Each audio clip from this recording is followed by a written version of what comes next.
Por que eu estou falando isso? Quando as coisas estão perto de dar certo, que aí Satanás se levanta de verdade. E eu tenho certeza que Deus tem feito algo muito grande, um avivamento muito grande para a cidade de Sete Lagoas, e por causa disso nós estamos enfrentando essa batalha. Mas essa batalha é só provar que nós entramos na guerra para poder vencer. Amém? Glória a Deus. Pega a sua Bíblia para mim, fazendo favor. Se você tem a Bíblia, trouxe a Bíblia para esse encontro, pega a sua Bíblia. Se essa pessoa que está do seu lado, olha para essa pessoa do seu lado, vê se ela trouxe a Bíblia. Se essa pessoa não trouxe a Bíblia, fecha a cara para essa pessoa, em nome de Jesus. Fala assim: mano, como que você vem para a igreja sem Bíblia, cara? Pega a sua Bíblia, abre para mim em Mateus 26, versículo 55. Mateus capítulo 26, versículo 55. Em nome de Jesus. Mateus 26, 55. Aleluia.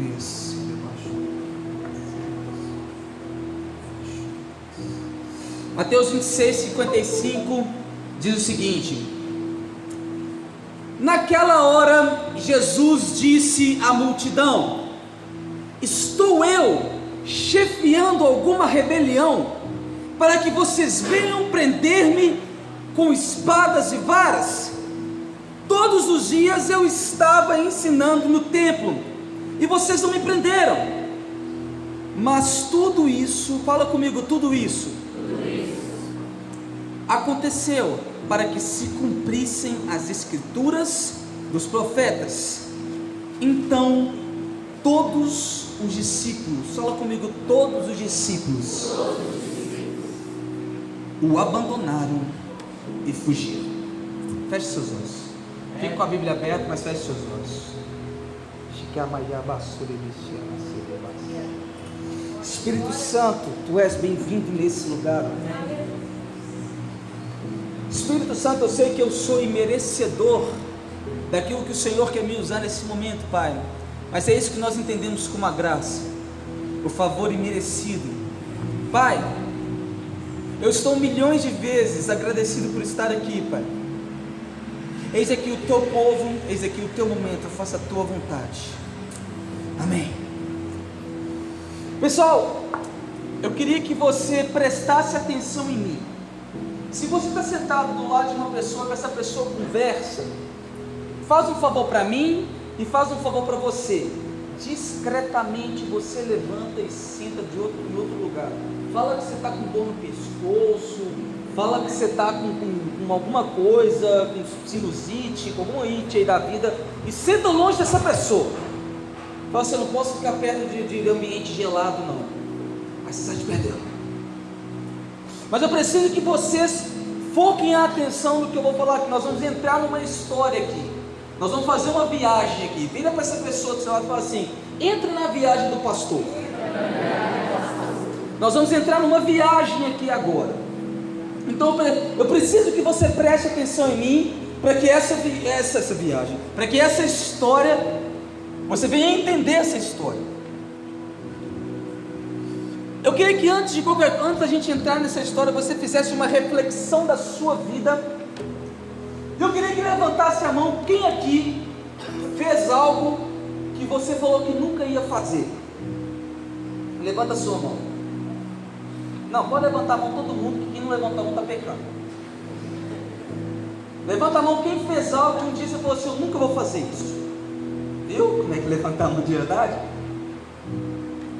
Quem aqui, aquela menina que falou assim: eu nunca, aquele cara lá, ele já pegou todo mundo da escola, eu nunca vou ficar com ele, eu nunca vou dar mole para ele. O cara nem precisa falar oi. No ó do oi, ela já desliza tudo, parece manteiga no micro-ondas. Qual homem que ele bateu no peito e falou assim: eu nunca vou dar moral para mulher? Eu baixar a cabeça para mulher, Robertinho Feliz. Eu vou baixar a cabeça para mulher. Hoje é o dia que o cara, assim, senhora. Que filho que está aqui nessa noite que falou assim: eu nunca vou tratar o meu pai e minha mãe desse jeito? Aí você está naquele seu momento de raiva, você está naquele seu momento de estresse, e você fala uma coisa que você não queria ter falado.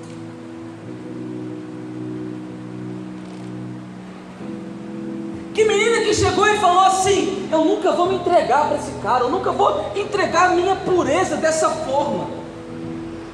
Mas o cara chegou, desafiou ela, desafiou o sentimento dela, e ela foi e entregou tudo aquilo que ela tinha de puro na mão de um outro. Que marido que chegou e falou assim: eu nunca vou encostar a mão na minha mulher. Você no casamento falou assim: eu nunca vou fazer nada de errado com você.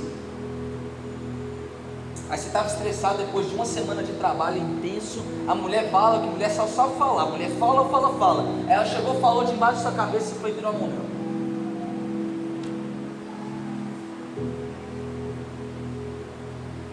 E aconteceu na Bíblia, foi dessa forma. Entra nessa viagem aqui comigo. Nós estamos aqui quinta-feira, Jardim do Getsemane. Jesus, ele sobe para uma parte do jardim. E eu imagino Jesus se ajoelhando naquele momento. Ele tem aquele fato médico chamado hemartidrose, melhor, que é o suar sangue. E ele começa a suar sangue de intenso nervosismo. E ele chega e pergunta: pai, se possível, afasta de mim esse cálice, mas que seja feita a tua vontade.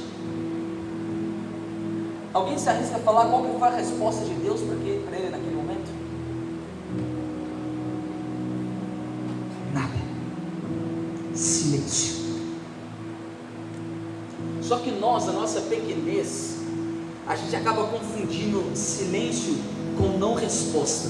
E muitas vezes o silêncio de Deus é uma resposta para você. O silêncio de Deus para Jesus naquele momento foi o seguinte: eu sei o seu potencial, eu sei que eu te coloquei, e eu sei o teu propósito, e eu sei que você vai cumprir esse propósito. Jesus, ele consegue perceber o silêncio de Deus como uma resposta, e ele desce. Ele sai daquela parte no jardim, numa parte mais alta, e aí todos nós sabemos aquela história. Judas chega, dá um beijo no rosto, traz Jesus, e os soldados chegam para poder prender Jesus, e Jesus faz essa pergunta que nós acabamos de ler: gente, eu estava pregando nas sinagogas, por que agora vocês vieram me prender? Só que aconteceu uma situação. Aquele momento de tristeza, de nervosismo, fez com que todos os discípulos, menos um, os 10, porque um já tinha traído, Judas foi o que traiu, João foi o que perseguiu, foi atrás de Jesus, e os outros 10 discípulos fugiram. Cara, para pensar uma situação: você passa 3 anos da sua vida com um cara igual Jesus, Jesus te ensinando todas as coisas, aí no momento que Jesus precisa de você,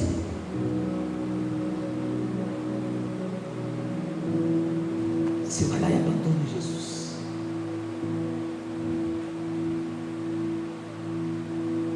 E eu fico imaginando, entra nessa história comigo, eu fico imaginando a cabeça dos discípulos naquele momento. É muito bom você ler a Bíblia com diferentes aspectos, diferentes pontos de vista, que a Bíblia, ela é um livro de pequenos detalhes. Eu fico imaginando como é que era aquela sexta-feira da paixão, Jesus carregando aquela parte horizontal da cruz nas costas, passando por aquela via dolorosa, e ele andando, e os discípulos escondidos na cidade, vendo de uma greta, de uma porta de um hotel, e vendo Jesus passando. E eu imagino o céu daquela sexta-feira, o céu daquele sábado, um céu meio cinzento, meio nublado. Vocês estão conseguindo entrar nessa história comigo? Amém? Só que a Bíblia relata, a Bíblia relata que eles voltaram. Vou explicar melhor.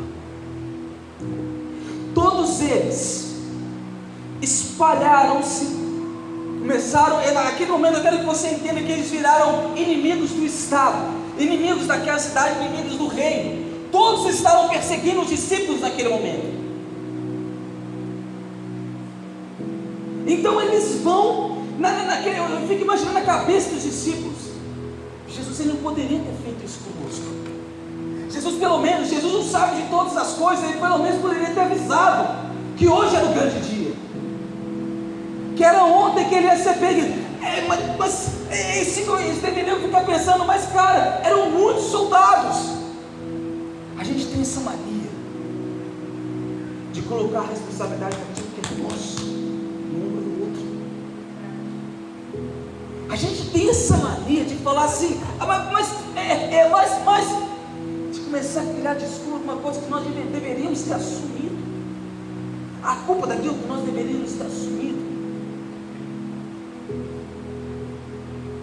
E a Bíblia relata, não vou ficar lendo a Bíblia para não ficar tomando tempo, a Bíblia relata que todos eles, fala comigo, todos eles voltaram e se reuniram em uma mesma casa. Cara, você tem que entender o sobrenatural do que está acontecendo nesse momento. Não tinha WhatsApp naquela época, não tinha GPS, não tinha celular, não tinha telefone, não tinha carta, não tinha nada. Como que todos eles se reuniram no mesmo momento e no mesmo lugar? Fala comigo, passo sobrenatural. Entende uma coisa, uma pessoa que ela vive 3 anos com um homem incomum igual Jesus fez, igual Jesus é, e ele foi aqui na terra, ele simplesmente não pode pegar a mala dele e abandonar Jesus. É por isso que a gente acaba entendendo que esse povo que sai da igreja fala assim, eu não gostei do sermão do pastor de hoje, eu acho que o sermão do pastor foi muito pesado para mim, então eu vou embora, vou para outra igreja. São pessoas que nunca andaram verdadeiramente com Jesus. São pessoas que nunca permaneceram em Jesus. É por isso que a gente entende que esse povo que abandona o Evangelho por causa de detalhes mínimos, é porque nunca andaram com Jesus. Porque uma pessoa que ela anda com Jesus, ela não consegue abandonar o seu ministério. Uma pessoa que ela vive uma vida com Jesus, o cara viu Jesus andando sobre as águas, ele viu Jesus libertando o endemoniado gadareno, ele viu Jesus colocando as mãos sobre os olhos do cego Bartimeu e criando o globo ocular do cego Bartimeu. Ele viu Jesus fazendo todo tipo de maravilha, multiplicando os pães e os peixes. Uma pessoa que vive com um cara 3 anos da sua vida com um homem igual Jesus era, ele não consegue abandonar o seu ministério. Então eu quero que você pegue essa história aqui nossa e dê um pausa essa história aqui agora. Todos eles reunidos naquela mesma casa. Amém? Pega a sua Bíblia de novo, abre para mim em João 15:9.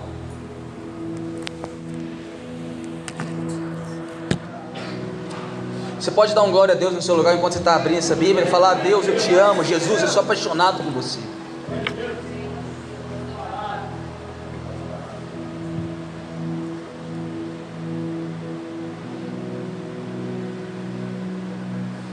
João capítulo 15, versículo 9. Pega essa história, dá um pause nela aqui. Nós vamos para uma outra face da mesma história, mas em outro lugar. Amém? Pausa nos discípulos ali. João 15:9 fala o seguinte: como o Pai me amou, assim eu os amei. Permaneçam no meu amor. Se vocês obedecerem aos meus mandamentos, permanecerão no meu amor, assim como tenho obedecido aos mandamentos de meu Pai, e em seu amor permaneço. Cara, eu sempre entendi João como um homem simples, de pensamentos simples, de teorias simples. Ele foi o único dos discípulos que acompanhou Jesus. Fala comigo, permanência. Vira para essa pessoa do seu lado, aponta o dedo para a cara dela e fala assim: permaneça. João, se você pegar uma faculdade de teólogos, os maiores teólogos do mundo, colocá-los dentro de um estágio, dentro de um lugar, e fazer uma única pergunta para eles, e faça uma única pergunta: expliquem Deus. Eles vão passar a vida inteira, vão resumir a Bíblia toda, vão fazer tudo, e vai tudo terminar em Gabriela Rocha e preto e branco. Ninguém explica Deus. Vai sempre terminar nessa fase. Só que para João, ele conseguia explicar a segunda pessoa da Trindade, conseguia explicar Jesus. João, ele conseguia explicar. Para João, Jesus era simplesmente o meu melhor amigo.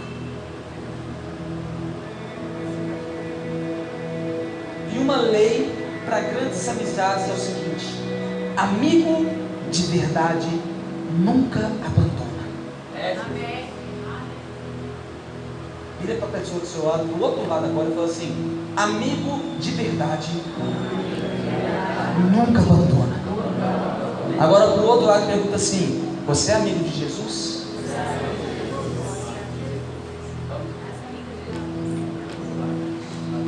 João, ele sabia quem era o verdadeiro Jesus. Ele sabia quem era Jesus. Para ele, Jesus também era um curandeiro. Ele via Jesus curando e libertando as pessoas.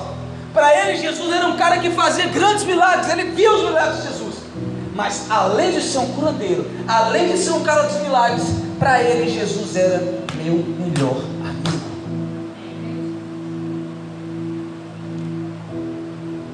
É por isso que a gente vê muitas pessoas abandonando o Evangelho, porque elas não veem Jesus como um amigo, não veem Jesus como Jesus, veem Jesus como um curandeiro, veem Jesus como um realizador de milagres. Quando Jesus realiza o milagre deles, abandonam Jesus. Ou se Jesus não realizar por um ato, por uma situação de testar a fé da pessoa, eles abandonam a Jesus. É verdade. É muito engraçado, eu estava conversando com um discípulo meu ontem, e ele estava falando: mas pastor, eu tô orando e pedindo para Deus os dons, e eu quero ser movimentado nos dons, e eu ainda não, o que eu faço para eu poder me manifestar nos dons de cura, de milagres e etc. Aí a gente foi conversando, e ele falou assim: mas eu tenho meu medo de, quando eu tocar numa pessoa e orar pela cura daquela pessoa não ser curada. E aí eu contei um caso para ele. A gente estava nesse final de semana que o pastor Robertinho estava lá com a gente, e foi um final de semana épico, cara. Sinceramente, eu já viajei o Brasil inteiro, eu já vi vários eventos, já visitei vários eventos, já participei de vários eventos. O que aconteceu no final de semana passado, cara, não tem explicação. Não tem explicação. O mover da glória de Deus naquele lugar estava palpável. E no momento lá, a gente estava orando, meu irmão, o pastor Gabriel, ele me chama para orar para uma irmãzinha da igreja dele, que estava de cadeira de rodas lá, e ela tinha uma mão atrofiada. E tinha uma mão atrofiada. E a gente começou a orar, cara. E acreditando, a gente tinha fé, a gente estava acreditando: essa mão vai voltar ao normal, essa mão vai voltar ao normal. E nós estamos orando, né? A gente estava falando em língua, mas a mão não voltou ao normal. E ela olhou para mim, pouco. E ela olhou para mim, assim, ela sorrindo, chorando, igual um menino pequeno, olhou para mim, só balançou a cabeça assim, ó, tá tudo bem. Naquela hora a serenidade do Espírito Santo entrou dentro de mim e falou o seguinte: existem coisas que sou eu que preciso fazer, não vocês. Existem coisas que é no meu momento, não no seu. Mas eu quero que você entenda que por mais que ela não tenha sido curada naquele momento, para ela a graça de Deus basta. Ah, você não deu um glória a Deus. Vou falar de novo. Por mais que ela passou a vida inteira com a mão atrofiada em cima de uma cadeira de rodas, simplesmente conhecer Jesus e saber quem é Jesus, e saber que ela era amiga de Jesus, para ela a graça de Deus basta. Glória a Deus. E muitas pessoas não conseguem separar o Jesus amigo do Jesus curandeiro, do Jesus realizador de milagres. E a palavra permanência, ela tem um significado no dicionário seguinte: seguir existindo, manter-se ou conservar-se, persistir com veemência e insistir. A minha pergunta para você nessa noite é a seguinte: qual é a intensidade da sua permanência em Cristo? O quão intenso você é em permanecer em Cristo? E é muito engraçado quando a gente fala sobre permanência, isso mexe muito com a gente. Não precisa de você abrir para agilizar o nosso processo aqui. Quando Tiago, ele faz a epístola dele, e a epístola de Tiago a gente precisa entender que é uma epístola que ela te ensina a manter a sua fé intacta. Então ele vai falar muito sobre essa questão de fé. Se você pegar para ler essa epístola, você vai saber esse detalhe. Só que a parte no capítulo 1, versículo 2, que ele fala o seguinte: meus irmãos, presta atenção no que eu vou falar agora. Meus irmãos, considerem motivo de grande alegria o fato de passarem por diversas provações. Não, para. Vamos analisar, vamos colocar lógica nisso daqui da Bíblia. Meus irmãos, considerem motivo de grande alegria. Fica feliz, fica muito feliz pelo fato de você passar por dificuldades. Amém. Glória a Deus. Como assim? Quer dizer que eu tenho que estar feliz porque eu estou passando problema? Quer dizer que eu tenho que ser feliz porque eu estou passando dificuldade, é isso? E ele fala no versículo 3 o seguinte: pois vocês sabem que a prova da sua fé produz perseverança, e a perseverança deve ter ação completa. Fala comigo, ação completa. A fim de que vocês sejam maduros e íntegros, sem lhes faltar coisa alguma. Quando eu estava lendo essa parte, eu estava lendo isso na Bíblia, Deus falou assim, eu conversando com Deus, e algo chamou muito a minha atenção. Quando o Tiago ele fala no versículo 2, sabem que a prova da sua fé, 3, sabem que a prova da sua fé produz perseverança. Eu quero que você entre nessa analogia comigo. Quando você tem a sua fé provada, eu vou tentar explicar aquilo que o Tiago falou.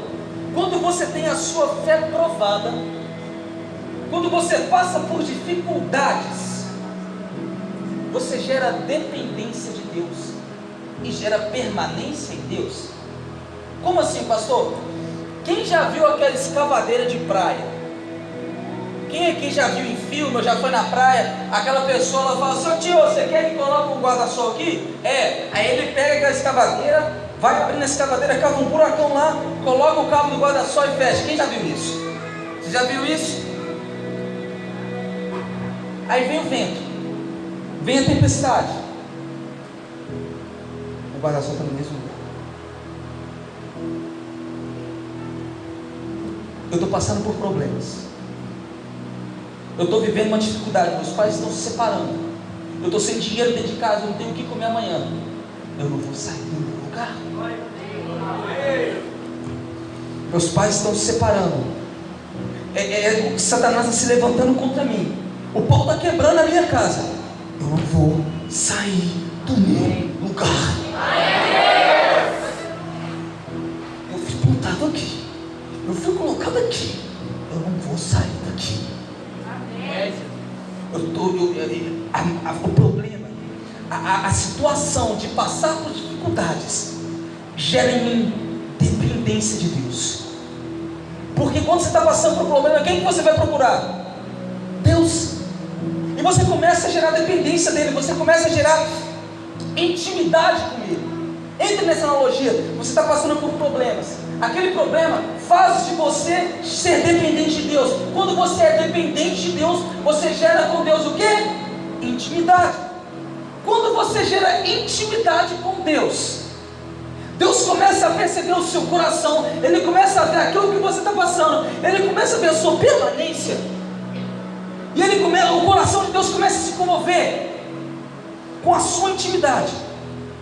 Então, através daquela intimidade, Deus começa a liberar lá do céu passos, começa a liberar lá do céu aberturas para você começar a andar e começar a abrir o sobrenatural de Deus na sua vida. Glória a Deus. Eu estou passando por problemas. A minha fé está sendo atacada. Eu vou ficar no meu lugar. Eu vou depender de Deus. Eu vou acordar 3 horas da manhã para orar. Eu vou passar a madrugada orando. Eu vou fazer vigília com o pessoal da igreja. Eu não vou sair do meu lugar. Eu vou ficar aqui. Deus está vendo a minha intimidade. Deus está vendo o meu sacrifício. A minha fé sendo provada. Eu sou íntimo dele agora. Quando eu gero a intimidade, Deus começa a se tocar. O coração dele começa a gerar. E ele começa a abrir espaços para o sobrenatural dele na sua vida. É isso que Deus quer de você. É isso que o Tiago estava explicando. Era isso. É os passos sobrenatural que nós precisamos dar. Através das suas provações, você começa a agir e a liberar, a dar espaço para o sobrenatural. Vira para essa pessoa e fala assim: dê espaço. Não fala mais forte como se você tivesse boca. Fala assim: dê espaço para o sobrenatural de Deus na sua vida. Uau, você pode aplaudir a Deus por causa disso? Em nome de Jesus.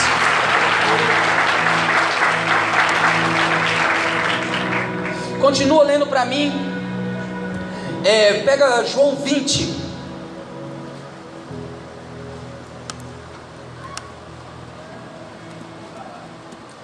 João 20, 19. João capítulo 20, versículo 19. Pausa de novo essa história de João aqui. Vamos voltar para a história dos discípulos naquela casa. Estão lembrados do que eu falei, pastores? Tudo ok? Vocês estão lembrados dessa história aqui de todos os discípulos reunidos na mesma casa? Amém? João 20, versículo 19 fala o seguinte: ao cair da tarde daquele primeiro dia da semana. Qual que é o primeiro dia da semana? Domingo. Se você falar segunda, eu vou mandar você para o maternal. É domingo. Ou seja, já tinha passado a sexta-feira da paixão, já tinha passado o sábado de aleluia. Eu fico imaginando aqueles discípulos andando na rua, escondendo nas ruelas e falando assim: ninguém pode me ver. Mas todos eles vão para a mesma casa. E quando Jesus, quando Jesus ele já tinha ressuscitado, vou falar de novo, você dá um glória a Deus. Quando Jesus ele já tinha ressuscitado, a Bíblia continua falando assim: estando os discípulos reunidos a portas trancadas. Fala comigo, portas trancadas. Vira para essa pessoa do seu lado e fala assim: as portas estavam trancadas. Por medo dos judeus, Jesus entra, põe-se no meio deles e diz: paz seja convosco. Tendo dito isto, mostrou-lhes as mãos e o lado. Ele mostrou as mãos para ele, o furo nas mãos. Os discípulos se alegraram quando viram que era Jesus, que era o Senhor. E novamente Jesus disse: paz seja convosco. Assim como o Pai me enviou, eu os envio. Eu vou ter que descer para ler isso com vocês. Aguenta aí. Cara, entra na história comigo. Viaja nisso daí comigo. Presta atenção. Que eu vou ler ali. Eu nem vou ler. Presta atenção. Eles estavam todos reunidos na mesma casa. Amém? Todos eles no mesmo lugar. E a Bíblia, como eu falei, ela define os detalhes. É por isso que a Bíblia é a Bíblia, cara. Eles estavam com as portas trancadas porque eles estavam com medo dos judeus. Eles estavam morrendo de medo do que estava acontecendo. Eles estavam morrendo de medo dos judeus, cara. E eles estavam com as portas trancadas. Jesus entra dentro daquela casa.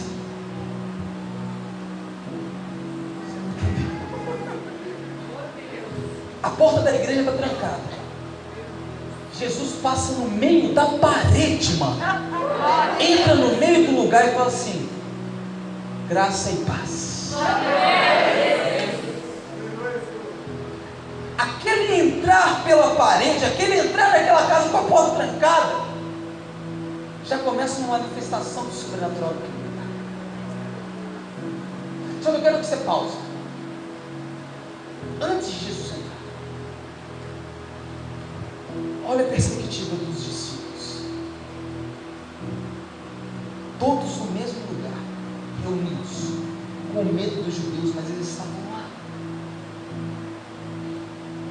Eles estavam com medo, mas eles estavam lá. Eu fico imaginando um olhando para a cara do outro. Pedro olhando para Tiago. Pedro olhando para Marcos.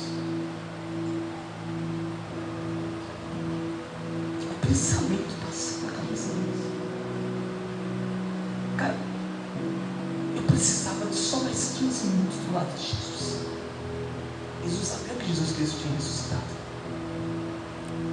Se eu pudesse fazer um pouquinho mais para ficar com Jesus, eu ficava.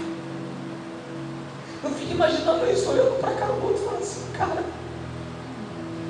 a gente deu tanto hoje.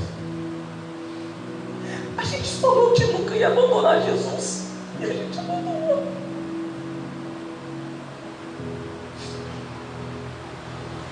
A gente fez de tudo, a gente com Jesus curando as pessoas, a gente com Jesus libertando.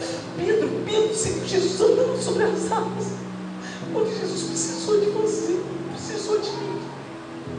A gente abandonou Jesus. E eu fico imaginando Jesus no cantinho da parede. Já viu? Você já brincou de telefone sem fio? Que você bota o copinho assim na parede? Eu fico imaginando Jesus. Ele não precisa dessas coisas, ninguém conhece o nosso coração. Mas Jesus, ele é engraçado. Ele faz algumas coisas humanas só para poder ficar um pouquinho mais perto da gente. Eu fico imaginando Jesus só na porta, ouvindo o coração deles, ouvindo o sentimento deles. E aquilo move o coração de Jesus, a ponto de Jesus andar entre uma parede, só para falar assim: gente, eu estou aqui. Glória a Deus. Aí ele entra naquele lugar, olha para cada um dos discípulos, ele reconhece o coração arrependido dos discípulos. Entra naquele lugar e fala: gente, olha a minha mão está furada, sou eu mesmo, sou eu, Jesus. Olha para a minha mão aqui, olha. Eu tenho uma coisa para falar para vocês. Assim como o Pai me enviou, assim como Deus tinha um propósito para mim, assim como Deus tinha planos para mudar o mundo através da minha vida, eu também tenho planos, eu também conheço o propósito da vida de vocês, e como meu Pai me enviou, eu também vou enviar. Para. A verdade é que eles realmente foram. Os discípulos realmente foram. Cara, para ver, foram 10 homens. João, ele tinha ficado. João, ele ficou para poder levantar as igrejas. Foram 10 homens. Eles foram para portos, para navios, para sinagogas, para metrópoles, para megalópolis, para tudo quanto é lugar. Eles pareciam uma febre infecciosa. Sabe aqueles negócios que pega numa pessoa, pega em todo mundo, aquele filme de zumbi, que nem sabe como é que o cara pegou, mas o cara virou zumbi, todo mundo vira zumbi no filme. Os caras pareciam uma febre. Onde eles passavam? Vai aceitar Jesus, vai aceitar Jesus, você vai aceitar Jesus. Ou se lá no fundo lá, você vai aceitar Jesus, você ali também, você vai aceitar Jesus. Os caras ligou o pessoal do pop, velho. Eles tinham aquela marcha. Eu vi o cara, eu andei 3 anos da minha vida com o cara. Eu vi esse cara morrer, eu vi esse cara ressuscitar. Eu tenho que falar isso para os outros. Só que como que aconteceu, cara? 10 homens. Para. Como que eram aqueles discípulos? Homens iletrados. Nenhum deles tinha uma faculdade. Nenhum deles sabia falar. Eles eram pescadores. Um matava o outro por causa de peixe. E 10 homens mudaram o mundo todo. Você não entendeu? O que aconteceu naquele lugar? O que aconteceu dentro daquela casa? Jesus chega para eles e fala assim como o Pai me enviou, eu também os envio. Os caras saem daquela casa e botam a tampa da chaleira do mundo inteiro em ebulição. Eles mudam o mundo inteiro. Pedro, em uma pregação, mais de 3.000 pessoas aceitaram a Jesus. Paulo e João, em uma outra pregação, mais de 5.000 pessoas aceitaram a Jesus. Não é normal, cara. Não é normal. Vira para a pessoa do seu lado e fala assim: dê espaço para o sobrenatural. A minha pergunta é: o que aconteceu naquela casa? Você já parou para você pensar nisso? Todo mundo já ouviu esse versículo assim, como o Pai me enviou, todo mundo se viu. Mas o que aconteceu naquela casa? Eu estava lendo a Bíblia, foi muito engraçado. Eu li o próximo versículo. Eu parei, eu sou muito disso. Eu leio e fico naquele versículo ali. Tento desvendar o que está escrito naquele versículo. Aí eu vou abrir outra Bíblia, eu vou abrir comentário de outra Bíblia, eu vou para a internet, eu vou ver vídeo, eu vou fazer alguma coisa. Mas o que está acontecendo naquele versículo? Aí o idiota aqui não foi ler o outro versículo, não. Aí aparece o próximo versículo. Você pode colocar?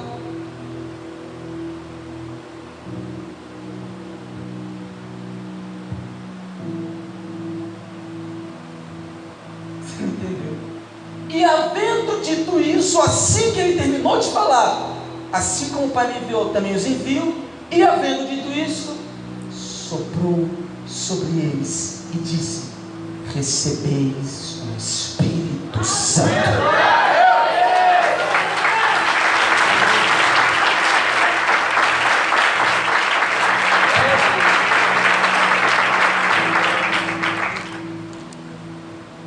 Aqueles homens dentro daquela casa ficaram frente a frente com o verdadeiro leão da tribo de Judá. Aqueles homens naquele momento ouviram o rugido do leão. Esse é o título dessa palavra: o rugido do leão. Agora a minha pergunta para finalizar: se 10 homens motivados, transformados, com o Espírito Santo no coração, conseguiram mudar o mundo, o que esse povo que está dentro aqui desse templo que agora consegue fazer com esse bairro? Consegue fazer com essa cidade? E se eu te fizesse uma outra pergunta? E se você hoje ficasse frente a frente com o leão da tribo de Judá?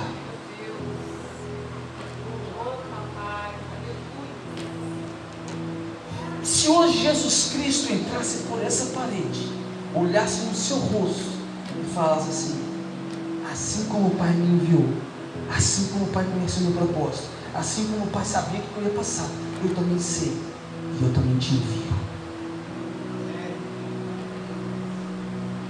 Queria que você ficasse de pé no seu lugar.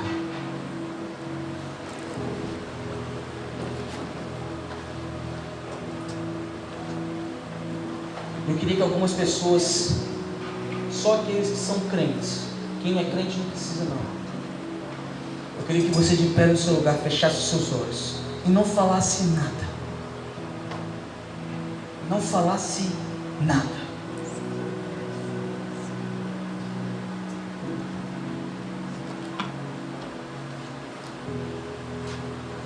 De olhos fechados, o Espírito Santo, cara, o Espírito Santo está me dando direcionamento aqui. De olhos fechados, o Espírito Santo, muitas das vezes a gente fica perguntando, fica falando, Deus, eu quero orar, e a gente começa a falar no momento de oração, e o Espírito Santo só precisa de um momento de silêncio, porque não está na hora dele falar com você.